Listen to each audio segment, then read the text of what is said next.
Weary Ground is a fairly simple song lyrically.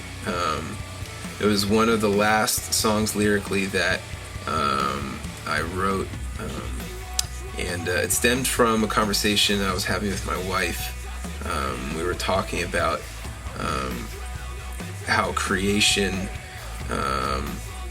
is groaning essentially because it is bound to this sinful world, a slave to the corruption of our sin. And we see it manifested through natural disasters, hurricanes and volcanoes and tsunamis and all these crazy things. And it's for all the insanity that we see in this world and all the evil things we see, it stems from one thing, which is our sin. And it's so wild to think about that there is something that mankind did that set this world off in this crazy broken way. This song comes from Romans 8. It just talks about how creation is groaning and eagerly awaiting the coming of God to be freed from the bounds of slavery of this sin that is got this stranglehold on our world, and it doesn't take a rocket scientist to realize that this world is broken and that there is much that has gone wrong and does continue to go wrong.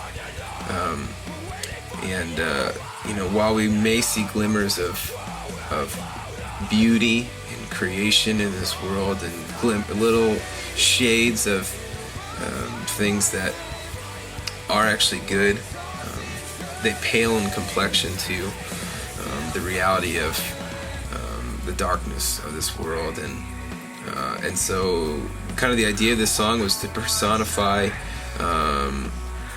creation groaning, and to explain how volcanoes, earthquakes, hills shake and mountains quake. That's creation groaning, we just thought that would be a really cool way to communicate this truth, and also to communicate the hope that we can have, is that God is going to make all things new, and for the believer to desire to be with Him, and to be rid from these sin-ridden bodies. And that's why the chorus says we're waiting for a better day.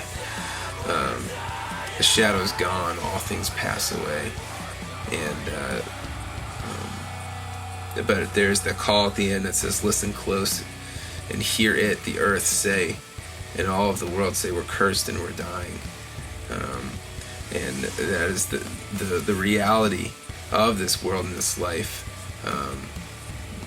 But while it may be grim and bleak, we look to our God for hope, and trust that He will be good and deliver on His promise.